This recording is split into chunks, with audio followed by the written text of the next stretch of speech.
guys, welcome back to RC Everyday. I'm going to paint you a picture today. We're going to have a little bit of story time and go through this rig. It's back in 96, 97. I was working part-time in the summers, making money, spending all my money on the Tower Hobbies catalog. HPI was a brand that had everything everybody wanted. Tires, wheels, cool kits, bashers, on-road, everything, F1 cars. The world was a better place. So, out at the Great Lakes Gauntlet last weekend, and ran across this deal on Thursday.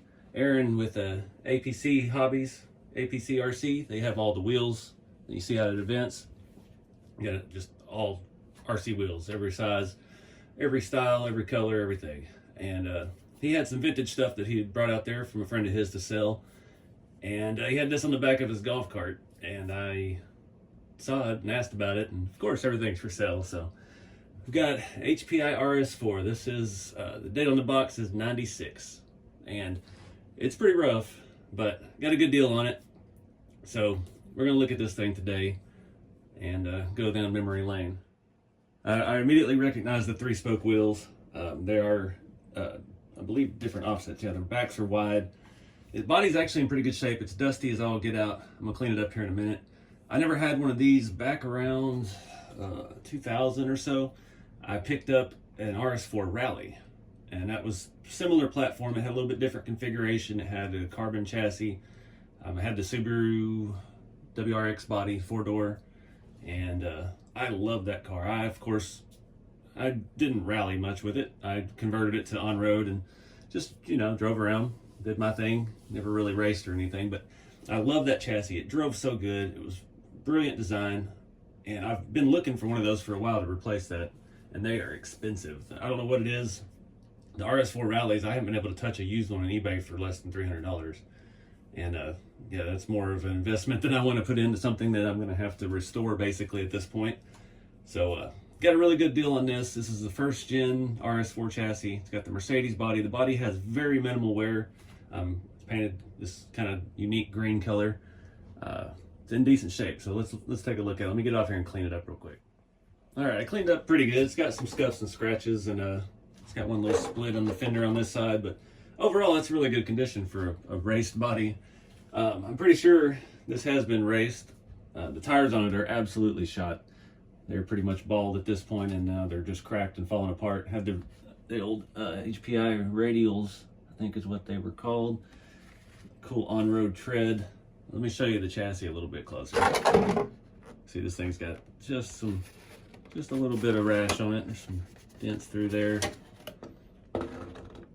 Back's not all cracked up. Of course, the decals are seen better days, but I think a little hand polish might make a nice display piece out of that.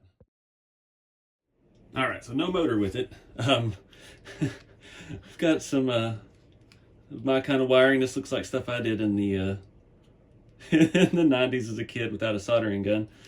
Got some spliced on blade connectors here for motor. I'm wondering if I guess that just plugged directly to the motor. That's kind of cool instead of soldering. And I can see that if you were racing and you change your stuff out all the time. The belt on it is actually in really good shape. It looks like it may have been replaced at some point recently. It's not cracked at all. It's tight. Feels really good. I remember that these are a 1-belt system. The front drives the spool in the middle, the back goes through a gearbox. So yeah, that is the only belt.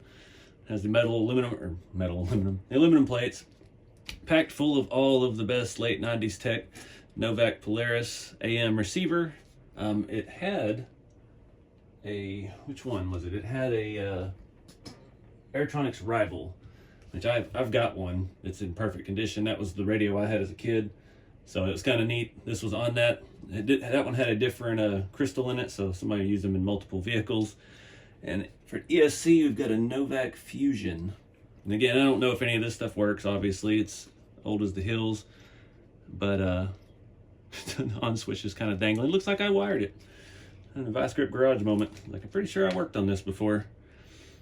But it's cool. This stuff, I couldn't afford to buy the Polaris when I was a kid. I was using a standard radio that came with everything. I had Novak ESCs. I had a Rooster reversible that I had pretty much moved from rig to rig because I couldn't afford to buy a bunch of ESCs. I only had like 2 or 3 cars.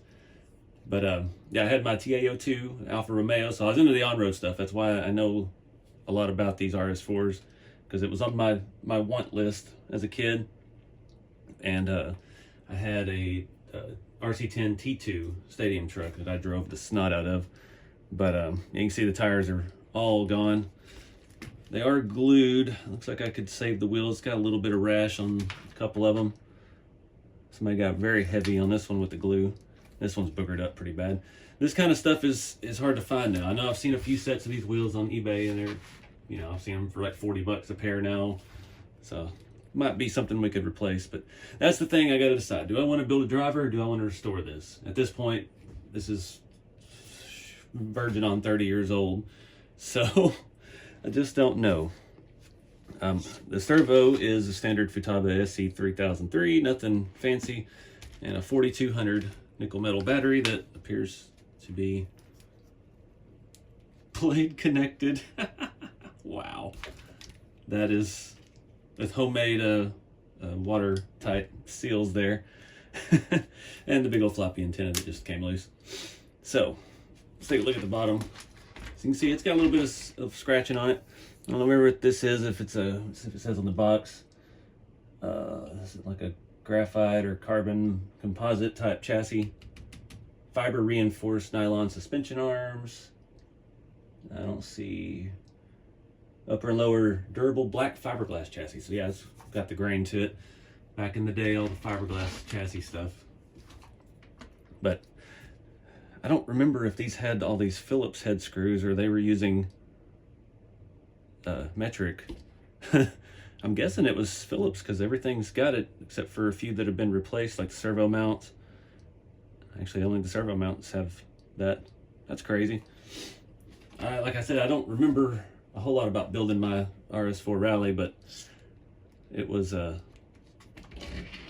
just has a lot of memories, I guess you say. This has aluminum shocks and actually feel fantastic still. Doesn't feel like they've leaked at all. I don't see any mess anywhere. It's got universal shafts in the front axles. It's pretty cool. I'm just geeking out. I know I'm not really making great content here.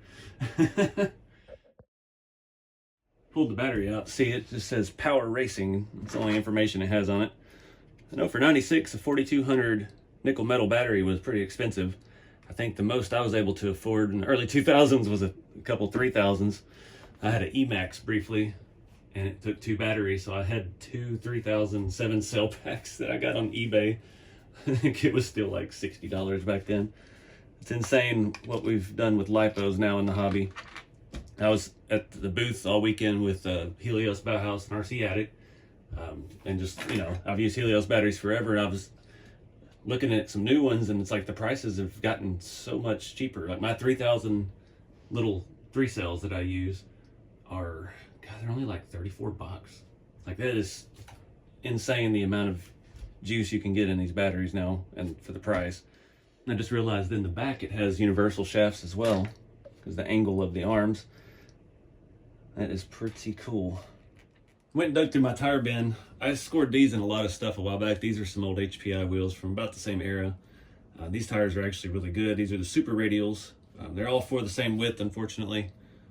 So I'll not be able to reuse those tires on there. But HPI wheels in that era were just freaking cool, man. It takes you back. The style, I mean, who would put a 3-spoke wheel in a car in the scale world, you know? You see it on some like donks and silly things like that nowadays, but it's a different genre altogether. But it was just neat, you know, they did what they did and it was their own thing. It wasn't copying any other brand, it didn't seem like. Lots of neat styles. These look like some wheels. These actually kind of look like the factory wheels on my Honda Civic when I was in high school. And yeah, I just got these. They're in decent shape. This one's got a little bit of rash on it, but tires are super soft on these, so those are actual good usable set. So let me know in the comments what you guys think of this thing. Do you think we should build a runner? Do you think we should just spend a whole bunch of money, restore it, put it on a shelf? We don't really need much. We need probably some electronics, which, you know, like I was saying, with the way batteries are nowadays, we could throw a little 3-cell in there, cheap 1060 ESC, put it on a modern radio, and I mean, probably just have a lot of fun, even with that stock servo that's 30 years old. I don't know. It's a good runner quality, just needs some tires. So we'll see what the future holds for it. I don't have any shelf space in here, so it's going to go back in the box and get put up, and I'll eventually gather things for it. That's kind of how these projects always go. You just get something and you put it away, and it's in the back of your mind. And I run across stuff on eBay, which I've not been on in a long time. Having this kits and starting the business and doing this stuff is really taken away a lot of my time and saved me a lot of money in a way too, because I don't just spend hours at night scrolling eBay looking for vintage RC parts. But we may have to get back into that again. So anyway, guys, just a little RC archaeology. Hope you enjoyed it. Get out there and do something fun with the hobby, and if it's collecting antique stuff or driving your X-Max or whatever it is, just get out and have some fun.